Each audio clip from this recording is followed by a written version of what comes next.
BD au Carré d'Art à Nîmes, nous voyons une exposition sur Cabu dans le cadre de l'association Nîmes S'illustre avec Margot Haro et Mareva et Clarisse qui sont médiatrices et qui interviennent sur l'exposition pour faire découvrir au public tous ces dessins inédits de Cabu. Alors d'où vient cette exposition un peu surprenante pour des dessins qu'on n'a jamais vus jusqu'à présent?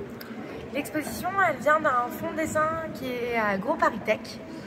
Qui a été déposé en fait par Cabu lui-même il y a quelques années en arrière, et j'ai eu la chance par mon expérience professionnelle, parce que je travaillais à Gros Paris Tech, d'avoir vu ce fonds de dessin, et en fait il y avait pour de vrai une exposition qui était prévue à Paris et qui n'a jamais eu lieu, et on a la chance parce que c'est la vie, on a la chance aujourd'hui de la présenter à Nîmes. Parce qu'il y a Nîmes S'illustre.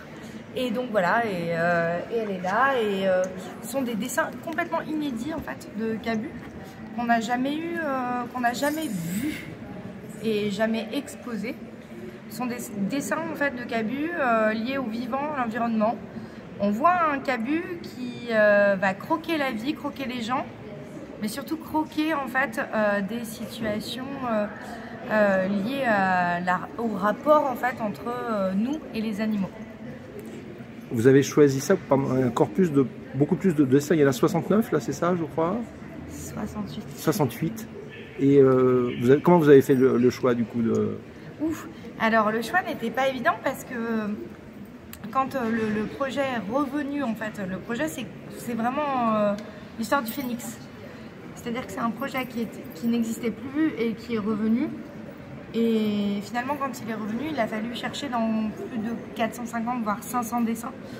Et c'était extrêmement compliqué de trouver un fil directeur. Et Cabu visionnaire comme on le voit là, c'est pas tout de suite venu comme ça. C'est un dessin en fait qui a, plus que d'autres, qui a été le révélateur du projet. Et à partir de ce dessin, après, ça s'est fait en une nuit. Donc en une nuit, tous les dessins ils sont sortis d'une tête et d'un chapeau. Et ça s'est fait. Mais oui, c'est vrai que ça a été... En fait, pendant 15 jours, ça a été ultra compliqué. Et le jour où on a trouvé le dessin, qui a été le déclencheur, le dessin, il date de 73. C'est un harakiri, avec une certaine gamme chromatique. Un sujet qui est vraiment extrêmement bien vu sur la société de consommation et sur la manière aujourd'hui dont l'humain se comporte. Donc c'est déroutant en fait, cette image elle est déroutante. Avec Margot, vous allez nous parler d'un dessin qui aurait failli être l'affiche de la rencontre, je crois, c'est ça? Oui, tout à fait. En fait on a hésité pendant longtemps à mettre ce dessin que vous voyez là, qui est au feutre, qui est de 1984. On a hésité à le mettre en affiche. Pourquoi? Parce que finalement il est assez parlant dans le sens où quand on a vécu la pandémie, on s'est retrouvés enfermés chez nous et on a réalisé que l'homme était une espèce mortelle, et ce dessin préfigure exactement ce qui nous est arrivé, dans le sens où on s'est retrouvés à regarder les renards et les oiseaux et l'ensemble des animaux sortir alors que nous on était enfermés, et l'homme a réalisé qu'il était une espèce parmi tant d'autres. Donc ce dessin c'est quelque chose qui préfigure aujourd'hui le vivant parmi les vivants, mais on l'a peut-être pas compris en 1984. Voilà, donc un dessin de 1984, collection de dessins qui n'a jamais été publié, hein, donc c'est très intéressant. Merci. Clarisse, qui est médiatrice, emploi civique, je crois, à l'association. En service civique. En service civique, oui. Alors vous allez nous parler d'un dessin qui vous parle particulièrement dans cette exposition Cabu. On vous écoute. Alors moi, mon dessin préféré, c'est celui-ci. Donc c'est un dessin qui dit il nous faudra combien de temps pour reconstituer la banquise. Et donc on voit deux bonhommes avec un frigo sur une annexe en train d'essayer de jeter des bouts de glace. Et c'est vrai que ce dessin, moi il me parle parce que dans le monde d'aujourd'hui, on est face à un réchauffement, enfin un dérèglement climatique dû à de nombreuses erreurs du passé. Et là, aujourd'hui, du coup, on est obligé de se demander si on doit, oui ou non, aller se balader en annexe pour essayer de reconstituer la banquise à l'aide de glaçons avec un frigo. Et c'est aberrant de se dire ça, mais d'un côté, c'est dit avec finesse et justement, il y a un monsieur tout à l'heure qui me disait que grâce à Cabu, en fait, Cabu nous fait réfléchir derrière un sourire. Et je trouve ça vrai et c'est exactement ce que ce dessin nous montre. Dernier petit dessin qui ressemble plus à une affiche apparemment d'un magazine de l'éducation, je crois, que vous avez retrouvé. Alors, oui, dites-nous. Tout à fait. Alors là, c'est vraiment grâce à l'aide de...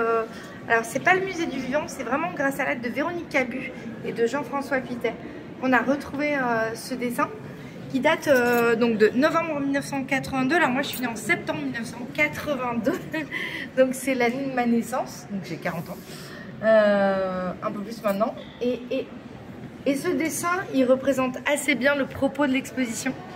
C'est-à-dire qu'on retrouve un Duduche qui est finalement Cabu,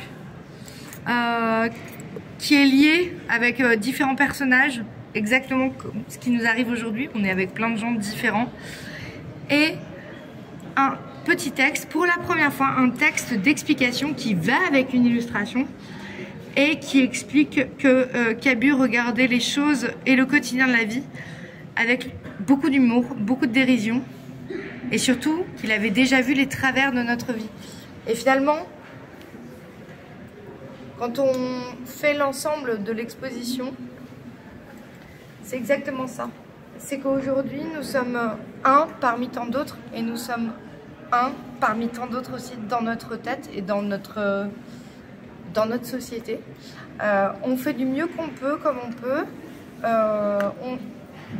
On essaye d'être réveillé et Cabu, c'est à travers ce grand Duduche, je crois qu'il essayait de nous faire passer des messages, même si le grand Duduche, il était naïf. Il est naïf. Mais comme nous, on l'est, naïf. Et en même temps, le grand Duduche, il a une sensibilité qui le rend extra lucide. Et je crois qu'on est tous un peu extra lucides par rapport à la situation. C'est juste qu'on n'ose pas se le dire. Voilà.